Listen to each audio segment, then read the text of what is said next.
Assalamualaikum warahmatullahi wabarakatuh.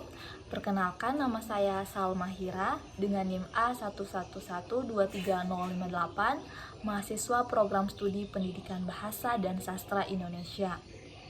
Nah, tujuan saya membuat video ini untuk memenuhi tugas UAS Pendidikan Kewarganegaraan yang dimana dosen pengampunya Bapak Taufik Eka Riyandana SOS MPD.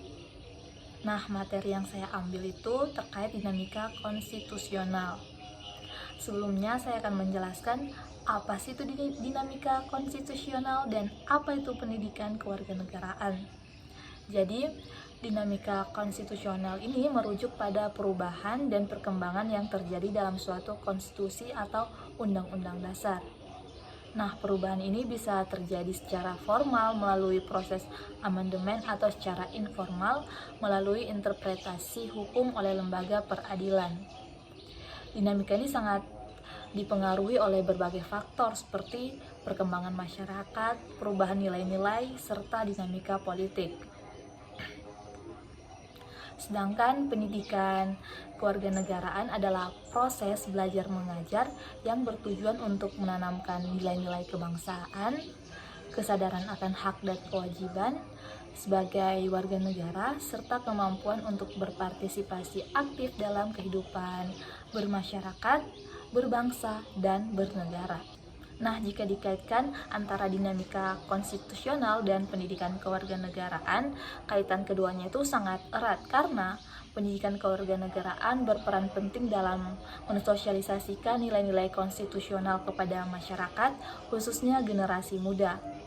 Nah, dengan memahami konstitusi, warga negara dapat berperan aktif dalam mengawasi jalannya pemerintahan serta memperjuangkan hak-haknya.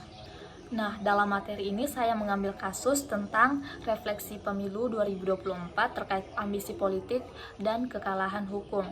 Jadi berita ini mengkritik kondisi politik dan hukum yang terjadi dalam pemilu 2024 di Indonesia yang dianggap penuh dengan penyalahgunaan kekuasaan dan ketidakadilan.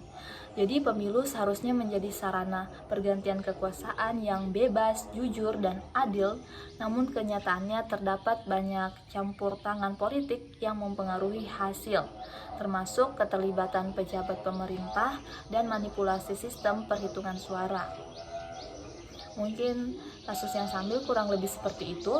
Sedangkan dinamika konstitusional dan pendidikan kewarganegaraan dalam kasus refleksi pemilu 2024 terkait ambisi politik dan kekalahan hukum. Jadi yang pertama itu terkait dinamika konstitusional. Nah, dinamika konstitusional ini dalam berita ini menyoroti bagaimana campur tangan kekuasaan, pengaruh politik, dan penyalahgunaan hukum terjadi yang menunjukkan ketidaksesuaian dengan semangat konstitusional yang seharusnya menjamin pemerintahan yang sah, adil, dan transparan. Nah, penyalahgunaan kekuasaan ini terlihat dalam keputusan Mahkamah Konstitusi yang memberi ruang bagi calon tertentu, yang dimana mencerminkan bagaimana kepentingan politik dapat merusak integritas hukum dan mengganggu dinamika konstitusional. Yang kedua itu kaitan kasus ini dengan pendidikan kewarganegaraan. Jadi peran aktif warga negara terhadap pendidikan kewarganegaraan ini bertujuan untuk membentuk kesadaran hukum dan politik di kalangan warga negara. Jadi berita ini mengajak masyarakat untuk lebih aktif dalam mengawasi dan melaporkan potensi kecurangan dalam pemilu yang sejalan dengan prinsip kewarganegaraan yang menekankan partisipasi aktif dalam proses demokrasi.